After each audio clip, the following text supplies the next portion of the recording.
My name is Emily Solly, and I am the current Giraffe Laugh Board President. I am honored to be here today to tell you a little bit more about my story and why Giraffe Laugh means the world to me. I started volunteering after hearing about Giraffe Laugh's mission and their work in our community, and then joined the board and put my youngest daughter on the wait list. We had been at the same child care facility for years, but it was just okay. My daughter is stubborn, spirited, opinionated, intelligent, funny, and wonderful. And I wouldn't change a thing about her, but I'll admit that she is not easy, and her teachers didn't seem to have the ability to handle her. Whenever we picked her up from school, more often than not, we'd find her in timeout. She started regularly crying and begging not to go to school. She turned 4 and joined the preschool room, but because she didn't behave, she never got to go on any of the field trips, and she was sent back to the toddler room while all of her friends went. We had a breaking point when she started to discipline herself at home. She'd do something she wasn't supposed to and would immediately put herself in isolation, in a corner, under a bed, hidden and alone. And then she would berate herself. She'd call herself names. She'd call herself stupid and bad.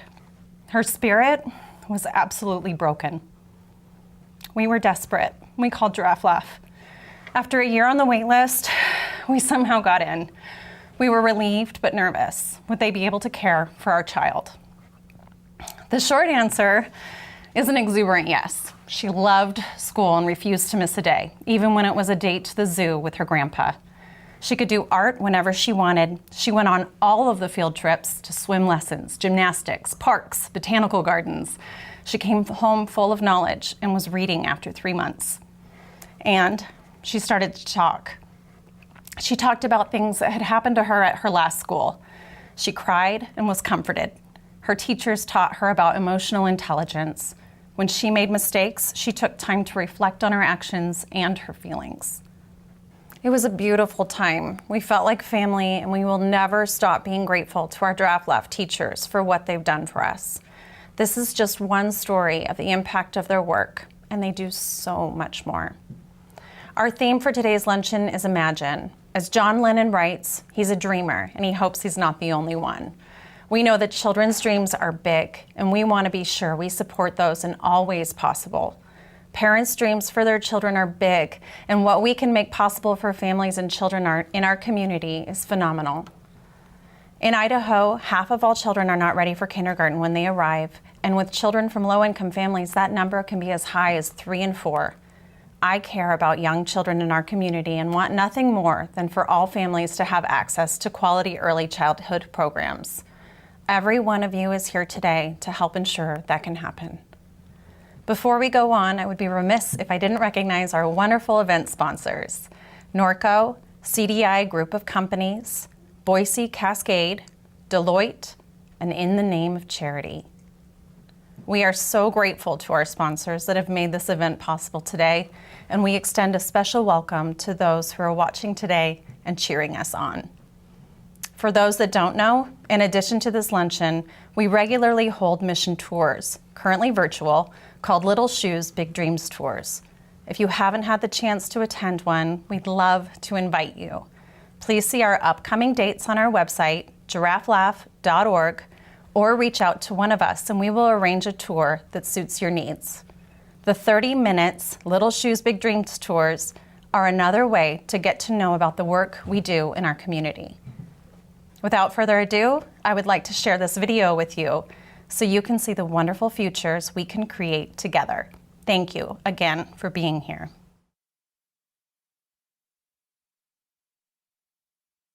So, what do you want to be when you grow up?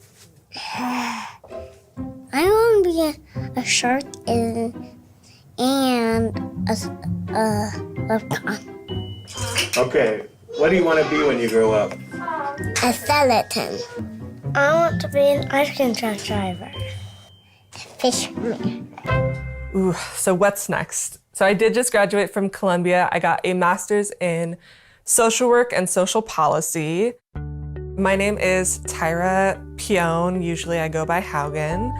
And I'm an alumni of Giraffe Laugh. Part of getting my master's was a focus on understanding the effects of poverty on children. Children that go to early childhood education give back more to the community.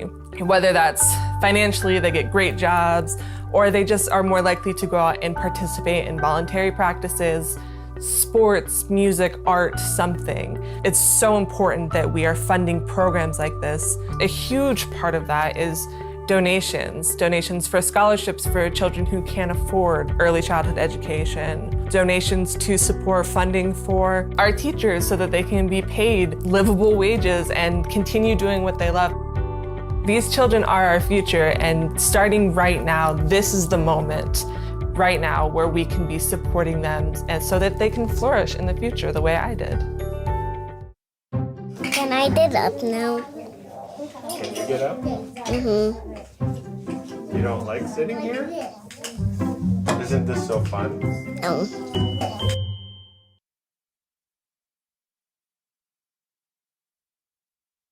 Welcome to our Futures Begin Here Luncheon. I'm Lori Facilla, the Executive Director of Giraffe Laugh, and I really can't thank you enough for taking the time to join us today to hear our Giraffe Laugh stories. As Emily said, our theme this year is Imagine. I won't sing the lyrics as written by John Lennon, but our inspiration came from his song that begins, "Imagine all the people sharing all the world." I like to imagine a world where every child has a future to be proud of. I've spent over 3 decades imagining what bright futures look like, and I've been fortunate enough to see many of those lives unfold. You'll hear just a few stories today that represent the many families impacted by Giraffe Laugh programs. I'm personally connected to the work we do for many reasons. But one reason is I vividly recall a time in my life that I needed support and a safe place for my son Alex, who was only 2 years old at the time. I couldn't find quality care, and when I did find it, I couldn't afford it. I was working in retail as I didn't have a teaching job yet, and I was forced to make choices that parents shouldn't have to make, but that in reality, many do. Do I buy gas to make it to work, pay my power bill, or do I buy food? Do I go to work sick or take my child to school sick so I don't lose wages? That's something that has very different ramifications today. Do I leave my child with a neighbor or someone I don't really trust? Well, the answer is no. I wasn't productive at my job, I was worried and stressed, and I knew my child wasn't happy. Not having a way to change that was terrifying. I knew that healthy children require safe, happy places to grow in order to thrive, and I didn't have that because I couldn't afford it. I began looking for a position in a preschool. When I found a center that would hire me and there was room for Alex, I was overjoyed. He had the start he needed and deserved, and I was lifted up in a way that allowed us to land on our feet again. His teachers not only educated him, but also supported me as a parent and strengthened my family as a result. I planned on working there until he entered kindergarten. But it wasn't long before I fell in love with early childhood and realized that all the problems I'd be dealing with in the public schools, I could be a part of solving in the first 5 years when the most rapid brain growth occurs. I was hooked, and 35 years later, 30 at Giraffe Laugh, here I still am. Giraffe Laugh provides early care, education, and nurturing to 200 children annually by ensuring school readiness, empowering families, and building strong futures. When we met last for the luncheon, it was November of 2019, and no one could have imagined what we'd be dealing with within a few short months. As it was for all of you, 2020 was a challenging year and came with a lot of uncertainty. Children needed to be safe, and parents needed to know that when they returned to work, they didn't have to worry about their child or the centers closing permanently. Over 200 child care providers closed their doors forever last year in Idaho, creating a vacuum that has yet to be filled. We knew we had to keep moving forward and are proud to say that in 2020 we opened a new preschool in Garden City for children 4 and 5 the year before they entered kindergarten. All of the children served last year needed scholarships to attend, with the exception of one. The impact for Garden City's children is incredible, and this year we've expanded services to 3.5-year-olds and extended our hours each day. In 2021, we graduated 22 preschoolers eager and prepared for kindergarten. We held an outdoor graduation ceremony where parents could gather and the children parade around the parking lot to the tune of the graduation march. Our incredible teachers made this possible. The food pantry use went up 200%, and during the closure, our chefs prepared lunches and snacks that were handed out to area children who normally relied on school lunches. We were excited to share our coffers with the neighborhoods where we reside and to increase our supply for our parents. Our teachers have been phenomenal. Most have started a new curriculum called Creative Curriculum, and having the tools to provide the best teaching strategies has strengthened our preschool programs while supporting teachers' ability to meet the goal of ensuring school readiness. Our teachers nurture and educate young children and create a happy, safe space for them, regardless of what's going on outside their doors. Like other industries, however, we've been greatly impacted by our ability to pay teachers what they're worth. Our goal is to ensure that children have the best teacher possible, and that means paying them a livable wage. We all want to believe that in Idaho, children are not going without basic needs and education, yet that simply isn't the case. In Idaho, 69% of children under the age of 5 do not have access to quality preschool, and this shows in readiness levels when they enter kindergarten. Only half of Idaho's children are prepared for success on the first day of school.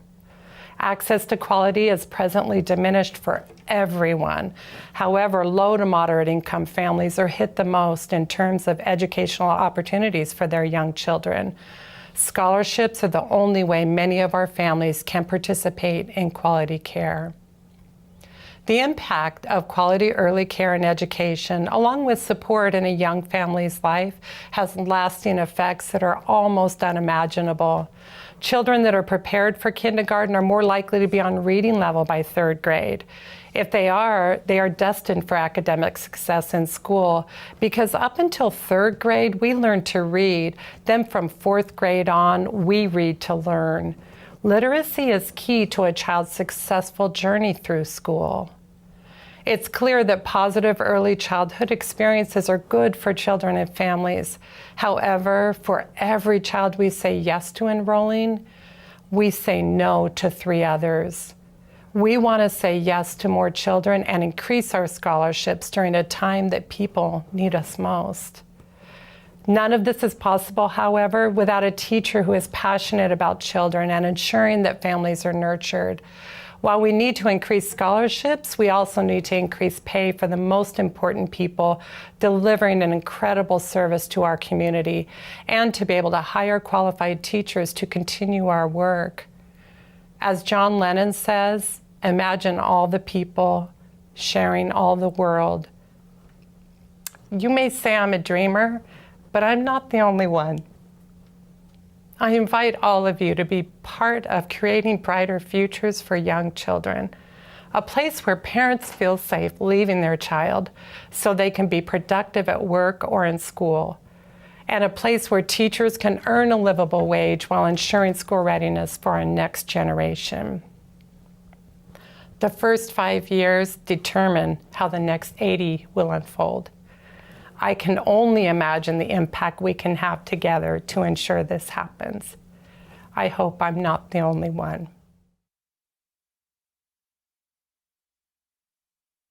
My name is Kim Sanchez, and I have 2 daughters, Xochitl Moreno and Jimena Moreno, which attended the Giraffe Laugh preschool.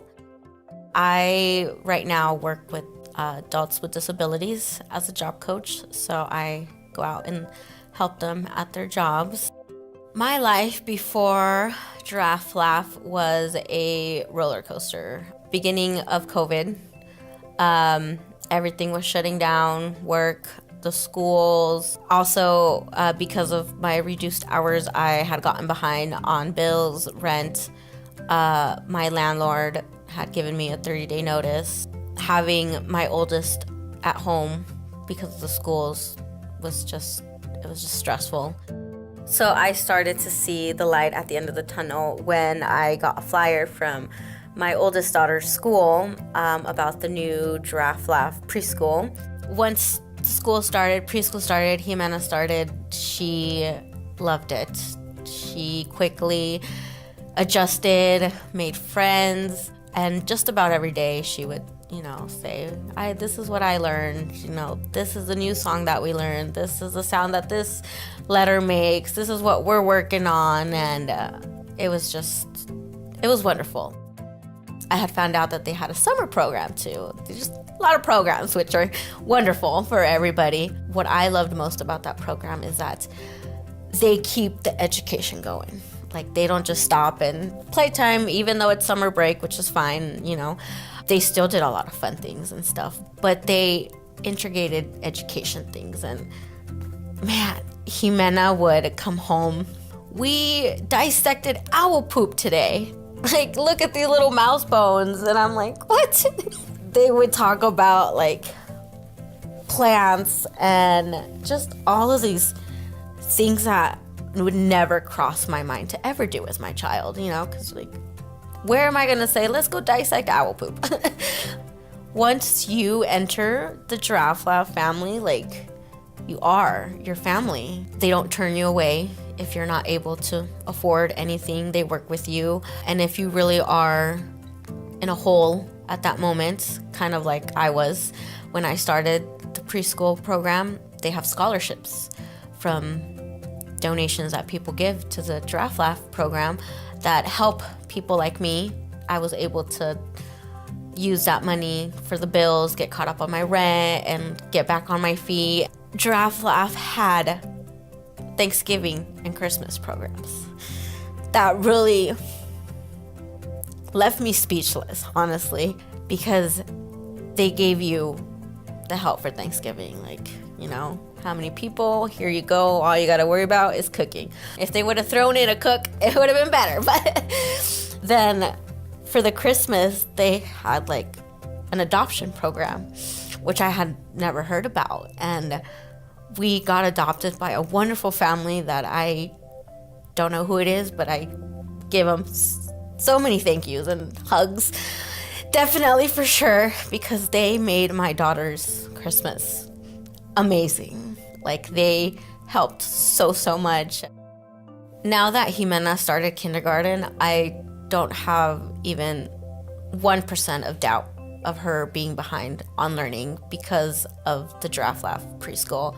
Some kids, they weren't able to get education, especially preschoolers. It's hard to do preschool virtually. So her having that chance to have done it in person, now in kindergarten, it shows. It shows that she is ready, that she knows, the classroom rules. I know that Giraffe Laugh program, preschool program, played a part in that for sure. I can't stop saying thank you.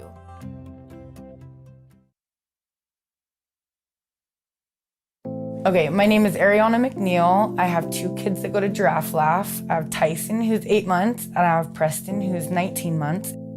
My temporary housing through Catch involves maintaining a full-time job and becoming financially self-sufficient. It's a 12-month program, and I'm about 7 months in, and I'm due to graduate in November, which would be considered an early graduate because I've done so well. And I wouldn't have been able to do that without Giraffe Laugh, for sure. I was a little bit nervous the first day I brought my kids here because I've been the only person to ever be around them since they were born. But I knew I had no choice. I knew I had to do it. When I got here, it was just such a positive atmosphere. And then every day since, when I'm like, hey, you want to go to daycare? They just get so happy. My son will come home and he'll teach me sign language. I'll actually have to look it up because I'm like, okay, he keeps telling me something, but I'm not quite sure what that is. And now he can tell me more, he can tell me eat, he can tell me, there's probably 10 or 15 things that kid can tell me in sign language. And Tyson has learned how to crawl already. He's learned how to set up. He's about 2 months more advanced than Preston was. So the food program that's offered has helped extremely as a single mom. I don't have to worry about packing meals at night or remembering to bring them in the morning. I know that my kids are eating healthy because when they bring home that note that they get every day, it's saying what they ate. It's always healthy food. It's comforting knowing I'm not gonna have to provide the formula because that's expensive. I feel pretty confident in mine and my kids' futures, and thanks to childcare, really, it makes me comfortable enough to know that I'm gonna be able to now go to school full-time and then be able to also work full-time knowing that my kids are getting the attention that they need. And without childcare, I'm telling you, I would not be able to do anything. And that's why I'm here now, is because I want to be able to express my gratitude for the things that you guys do for my kids and me, because I know that I wouldn't be able to get anywhere without childcare.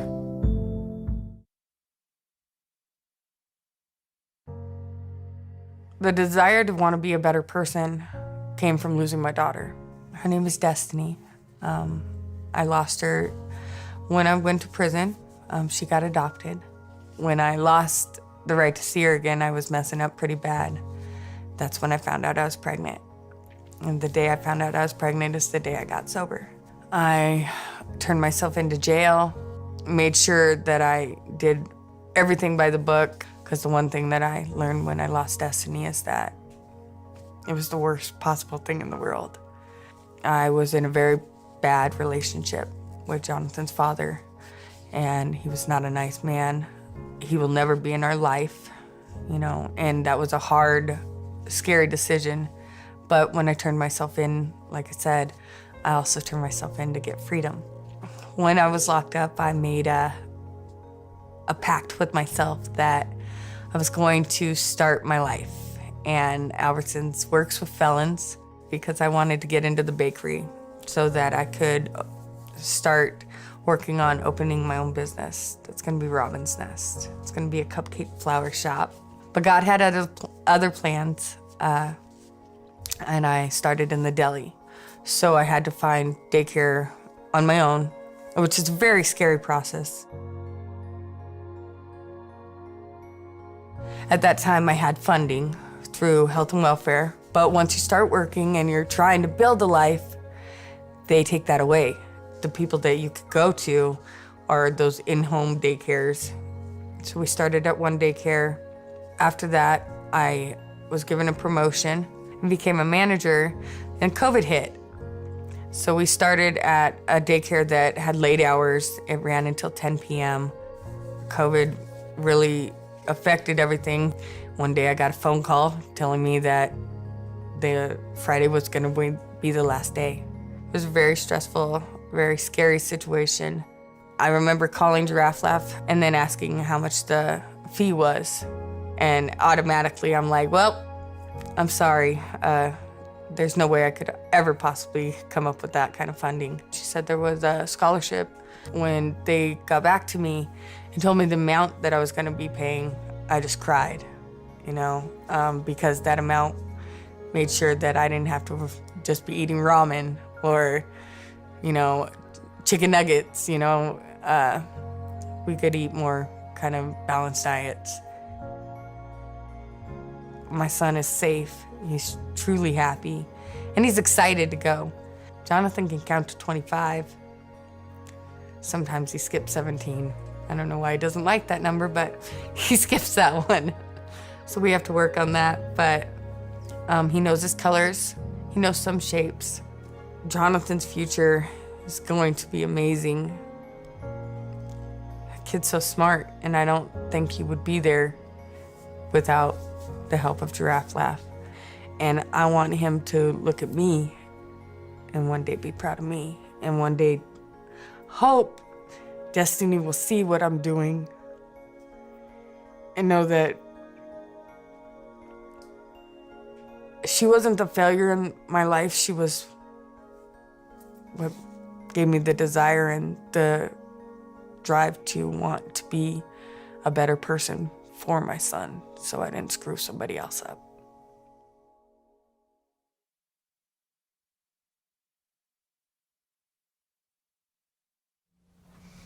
I'm Mike Sharp. I've been on the Giraffe Laugh board for the last 3 years.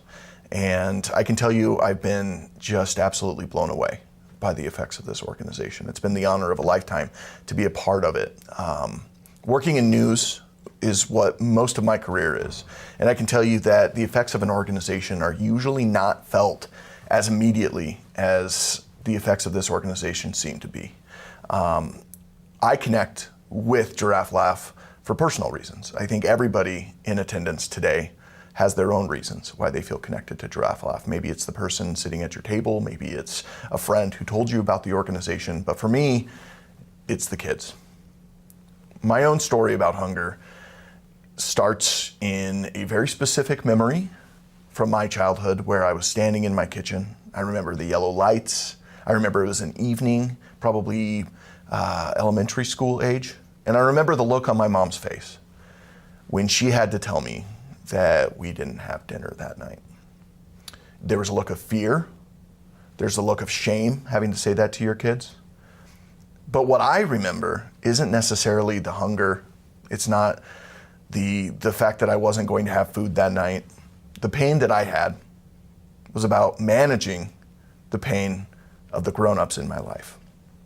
You see, kids become adults too quickly under the best of circumstances. They're left managing relationships, managing the emotions of their parents. I remember going to school and not being able to focus because my parents were talking about bills, and that was in the back of my mind. I remember the tummy aches of trying to get through lunch so that you could save food so you could bring that home and have that for you when you get home. Kids should be allowed to focus on their classwork and not have to focus on all these extraneous things and the emotions and the feelings that come with the struggle of being an adult. We know that 1 in 6 kids is enduring hunger. That means 4 kids in my daughter's 24 student classroom don't know where their meal is coming from when they go home tonight. I'm lucky. My story is different. And my story is different because I had somebody who cared enough to focus on my education, to make sure that I was ready when I went into kindergarten. That one person is key. And that one person can be a teacher, and there are a lot of those one people at Giraffe Laugh. I like to think about childhood as running on a track with hurdles. Maybe you can run faster than the kid next to you, but it doesn't matter if you have to jump over hurdles. And everybody has their own hurdles. Everybody has their own thing that slows them down, that makes things a little bit more difficult. Literally every single person has those things. But if we can remove just 1 or 2 hurdles so that that kid can gain his speed or her speed and get to the point where she wants to be, it all benefits us. And that's what we're doing here today, is we're trying to get rid of the hurdles. Today you've learned a lot about Giraffe Laugh, and you've heard from just a few of the many families impacted by Giraffe Laugh over the past 3 decades. Their stories are only possible because of the generous donations and support that we have received from people just like you who also imagine a brighter future for every child. Now, it's our privilege to ask you to join us in making a financial investment to support our programs and our day-to-day operations. Today, we are hoping to grow our giving society, the Dream Big Society. Our society members are the folks who have seen the work that Giraffe Laugh does, recognize the need for our services in the community, and have made a lasting financial contribution to our programs that allows us to plan a future that is unimaginable for the children who need us. If you have been inspired by what you've seen today and what you've heard, I ask you to consider joining me this afternoon as a member of our Dream Big Society, which I'll explain in just a minute. But first, we have some exciting news. We have multiple generous leadership gifts and commitments to announce in the amount of $50,000. The names of those incredible people who are committing to supporting our programs are listed on your screen. We're grateful for the impact their pledges make possible. Additionally, we have an opportunity to match any commitments made today. Thanks to generous donors, every dollar brought in today is going to be matched up to $50,000. We want to help rewrite a child's story for a future that isn't dictated by where they were born or in what circumstance. We want to make more of an impact helping the over 500 kids and families on our wait list. So we're going to need your help. We hope you can imagine a future for our children that is brighter in our community. There are 3 ways to give, and we will begin with the pledge sheet for the Dream Big Society. Either using the Google form on the event page or the envelope that was mailed to you, you will see the name of the pledge levels for the Dream Big Society. Those levels give you a sense of what your contribution to the unrestricted operating funds of Giraffe Laugh can do. I'll explain them while you locate your envelope or navigate to the Google Doc. The first giving level is called Readiness and is a pledge of $1,000 each year for 5 years, which is really only $83 per month. Your gift at that level will help us provide quality early care and education to one child from our wait list, just like Jonathan, for each of the next 5 years. The second giving level is our stability level. It is a pledge of $2,000 per year for 5 years. If you should choose that level, a $1 increase per hour for 5 teachers is made possible. The next giving level, our empowerment level, is a pledge of $5,000 a year for 5 years. For those of you who give at that level, you will allow us to provide scholarships for 5 newborn babies. The last level, Success, is a pledge of $10,000 per year for 5 years. You will be supporting the entire classroom of preschoolers, just like Jimena, for the next 5 years, who will head out into the world ready, eager, and prepared for kindergarten and beyond. If you are joining us today as members of the Dream Big Society, we thank you on behalf of the children and families we serve. For those of you who have previously pledged your support to our Dream Big Society, we thank you for your commitment to the children in our community. And today I'm going to ask you too to reaffirm your commitment to our program by either increasing the amount of your pledge or extending your pledge for another year, or even restarting your previous 5-year pledge at the same giving level. Thank you for your continued support. For those of you who may prefer to give at a different level, please tell us how much you would like to give and how many years. For example, if you're unable to give at the empowerment level at this time, you may wish to commit $1,000 per year for 3 years. Whatever level of support you can provide, we ask that you make that first payment on your pledge today, and remember that all funds pledged today are matched up to that $50,000 number. Finally, you may have some other idea of something else you can offer. Perhaps you'd like to make a gift of stock, or you'd like to add our program as a beneficiary in your will. If so, please check the box on the Google form that says, please contact me. I have other thoughts to share. Or contact Cassandra Wagner at cassandra@giraffelaugh.org. You may also navigate on our website if you prefer and make a donation there. Please know that whatever you give today, including the gift of your time, we sincerely appreciate your support for the Giraffe Laugh children and teachers. I'll turn the program back to Emily. I want to thank everyone again for joining us today for our Futures Begin Here Luncheon. We are very grateful for those who have shared their wonderful stories with us and for each of you who have shared your time today. We want to thank and extend a special welcome to those of you who have joined as our newest members of the Dream Big Society. Because of you, we can change children's lives in ways unimaginable. You are investing in the most important part of our community. We again invite all of you who would like to learn more about our programs to attend one of our upcoming Little Shoes, Big Dreams tours. As I mentioned, upcoming dates for our tours can be found on our website or by contacting Cassandra Wagner, our philanthropy director. Futures really do begin here, and every one of you has become a part of that future here today. Thank you so much for your time with us this afternoon, and please enjoy the rest of your day.